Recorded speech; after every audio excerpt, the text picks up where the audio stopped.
Al-Bazri, ini juga dari Imam Syafi'i, Al-Adra'i, Ibnu Nujaim Al-Hanafi, Ibnu Rajab Al-Hambali. Kata beliau, sama'u alatil malahi kulluha, sama'ul alatil malahi kulliha, kullin minha muharramun binfiradihi. Mendengar alat-alat musik, semuanya, setiap dari alat musik itu adalah haram pada setiapnya. Dan Abu Bakar Al-Ajurri dan selainnya telah menghikayatkan kesepakatan ulama akan hal tersebut. Dinukil kesepakatan oleh Ibnu Al-Qayyim. Ya. Abu Bakar Al-Ajurri rahimahullahu ta'ala dan selainnya. Jadi kalau dikumpul belasan puluhan dari a'imah, semuanya menukil apa? Menukil kesepakatan. Antum lebih percaya mana? Imam-imam ini atau yang datang mengatakan sila pendapat? Itu pemahaman dia sendiri, bawakan bukti. Kalau memang ada yang silam pendapat. Jelas ya? Bismillahirrahmanirrahim.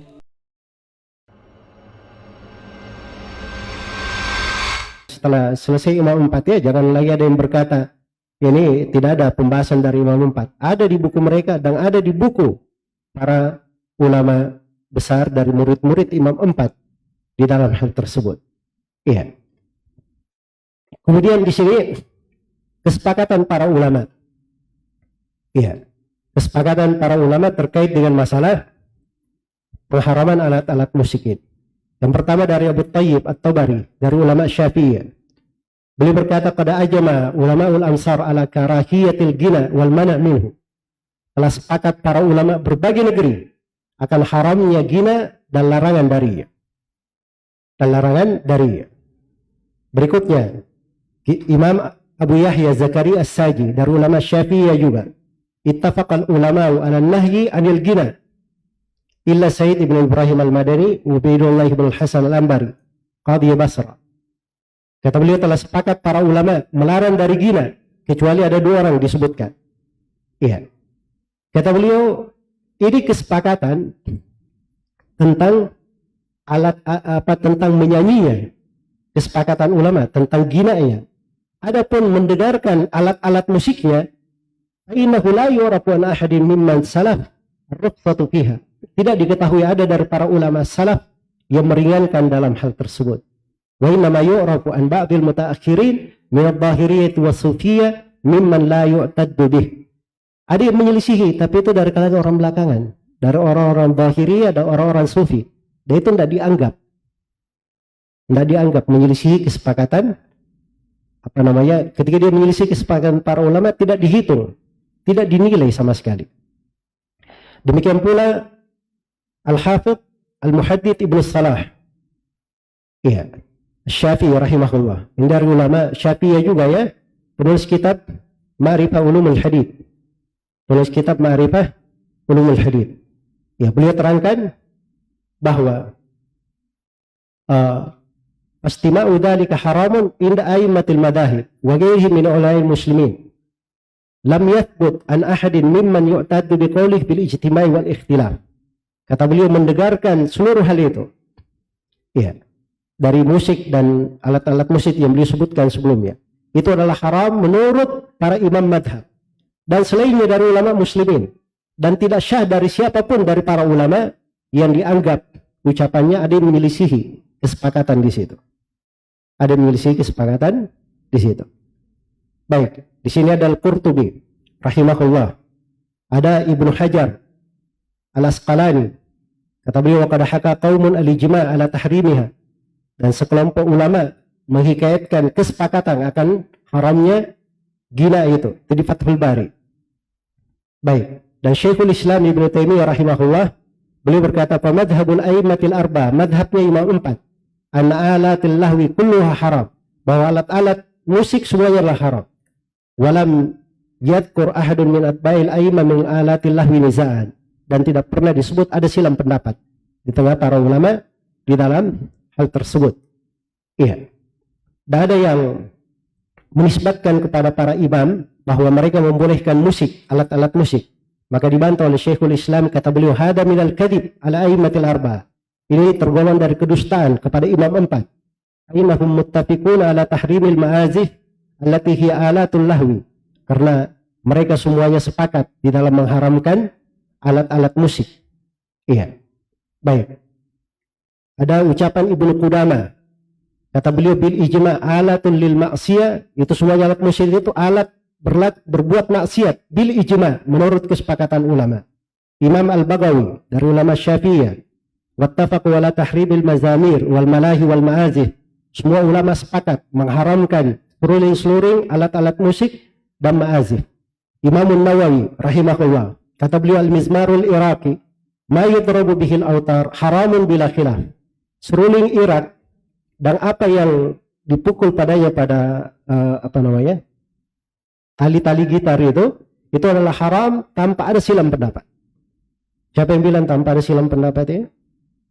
Ini Imam Nawawi rahimahullahu ta'ala. Baik, Al-Bazri ini juga dari Imam Syafi'iyah, Al-Adra'i, Ibnu Nujaim Al-Hanafi, Ibnu Rajab Al-Hambali. Kata beliau sama'u alatil malahi kulluha, sama'ul alatil malahi kulliha, kullin minha muharramun bimfiradihi. Mendengar alat-alat musik semuanya, setiap dari alat musik itu adalah haram pada setiapnya. Dan Abu Bakar Al-Ajurri dan selainnya telah menghikayatkan kesepakatan ulama akan hal tersebut. Dinukil kesepakatan oleh Ibnu Al-Qayyim, ya, Abu Bakar Al-Ajurri rahimahullahu ta'ala dan selainnya. Jadi kalau dikumpul belasan puluhan dari a'imah semuanya menukil apa? Menukil kesepakatan. Antum lebih percaya mana? Imam-imam ini atau yang datang mengatakan silang pendapat? Itu pemahaman dia sendiri, bawakan bukti kalau mau ada yang silang pendapat. Jelas ya? Buktinya apa? Nah, ini saya berbicara orang yang saya lihat itu ya, banyak yang ada yang menukil dari buku Yusuf Al-Qaradawi. Iya. Namanya Fiqhul Ghina wal Musiqa Bidha'il Kitab was Sunnah. Dari buku yang terjelek yang pernah saya lihat. Naudzubillah, saya pernah baca buku itu ya. Ya, mengotori otak saya saja. Terus yang kedua, ada buku karya Abdullah bin Yusuf Al-Judai. Ya. Al-Musiqa, Al-Ghina wal Musiqa fi Mizanil Islam. Ini udah lama ya buku ini. Penulisnya dulu sebelum nulis buku itu di tahun 80-an, itu dia punya buku bagus, judulnya lain selain daripada buku ini. Judulnya Ahadits Tidammil Ghina wal Musiqa. Hadits-hadits tentang celaan nyanyian dan musika. Ini masa dahulu ketika dia masih istiqamah, bagus. Tapi setelah itu berubah ketika dia tinggal di London, pindah dia ke London tinggal. Tadinya orang Kuwait dia, tinggal di London. Di situ banyak terjadi perubahan. Itu terlihat dari karya-karya tulisnya. Ya saya baca. Alhamdulillah saya berguru dari ulama ahli hadits. Karena itu siapa yang ada berkecimpung di ilmu hadits kita kenal. Ya orang-orangnya. Abdullah bin Yusuf Al-Judai, beliau ada karya-karya tulis bagus tahqiq terkait dengan ulumul hadits, ajza hadithiyah. Bahkan dia punya buku yang bagus sekali terkait dengan masalah sifat kalam bagi Allah Subhanahu wa ta'ala. Dia kumpulkan seluruh riwayat as-salaf dalam hal itu. Dia bantah orang-orang Jahmiyah, orang Mu'tazilah, orang Asy'ariyah di dalam buku itu. Iya. Tapi namanya orang yang keluar dari jalan, mulai muncul hal-hal yang aneh. Dan ini khususnya setelah dia pindah, tinggalkan negerinya, negeri kaum muslimin, pindah ke negeri apa? Orang-orang kafir bermukim di sana. Mulai keluarkan buku aneh-aneh. Saya mulai dapat buku aneh-anehnya ketika saya masih belajar di Yaman. Mulai saya lihat. Ya, di pembahasan usul fikih, mulai itu keluar beberapa buku dia. Di pembahasan ulumul Quran dan selainnya. Nah, kemudian muncullah buku yang disebutkan itu tadi. Itu tentang musik. Nah, ini kalau saya terangkan, saya bisa jelaskan pokok-pokok penyimpangan dia di dalam buku itu. Berbalik-balik kaidahnya, tidak menerapkan ilmu usul fikih, menyelisih kesepakatan ulama, bahkan dia mengingkari beberapa bentuk ijma. Dia di dalam hadits itu bagusnya ya. Kalau Yusuf Al-Qaradawi hadits tentang haramnya musik dia lemahkan, ambil ucapan Ibnu Hazm. Abdullah bin Yusuf Al-Judai tidak. Dia kuatkan haditsnya, dia sahihkan. Cuma masalahnya di mana syaitan memberi wahyu kepadanya mengingkari maknanya. Itu letak masalah dia. Jelas ya? Ketika datang orang-orang membahas hal-hal yang jelas, terang di tengah para ulama demi pendapat orang-orang belakangan, ini namanya aneh bin ajaib. Kan tidak benar cara berpikirnya. Jelas ayat Al-Qurannya, kita semua beriman kepada ayat-ayat Al-Quran, kita tahu para sahabat yang paling paham tafsir Al-Quran. Dan kita tahu hadits-haditsnya, kita tahu ucapan para imam, kita tahu kesepakatan. Tiba-tiba, karena alasan buku-buku orang yang seperti ini, kita menolak. Dari apa namanya? Hukum-hukum tersebut. Ya ada yang mengatakan, siapa yang bilang saya menolak? Saya pendapat pribadi saya tidak mendukung musik, saya tidak melakukan itu. Ya, tapi ada 3 pendapat katanya. Dari mana dapat 3 pendapat? Di pembahasan tersebut. Itu salah paham namanya. Itu kesepakatan tadi. Termasuk di Gina. Di Gina memang ada rincian, tapi itu dikatakan hal yang diperkecualikan. Itu judulnya hal yang diperkecualikan. Sama alat musik, rebana boleh atau tidak? Boleh kapan? Di hari Id, itu diperkecualikan. 2 budak itu menyanyi kapan? Itu di hari Id. Kemudian khida atau huda, sandungan syair untuk pengembala onta, itu boleh pada saat mengembala onta atau dalam perjalanan. Jelas ya? Itu diperbolehkan, diberi perkecualian-perkecualian. Nah, yang tidak diperkecualikan masuk di dalam keumuman. Tidak ada yang mengeluarkan dari keumuman. Apa dalilnya mengeluarkan dari keumuman? Apalagi nasnya besar-besar, ancamannya luar biasa. Kok bisa digampangkan? Ada yang membolehkan secara mutlak, ada yang tidak membolehkan apa? Secara mutlak, dan ada yang memberi rincian. Rinciannya kalau tidak mengajak kepada kefasikan, tidak mengajak kepada apa?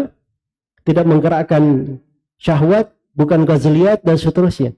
Dari mana bisa mengukur hati seperti itu? Iya. Itulah prinsipnya kaidah saddud dzari'ah. Kalau ada hal yang bisa mengantar kepada kejelekan, itu ditutup oleh syariat, tidak dibuka. Jelas sampai sini? Baik.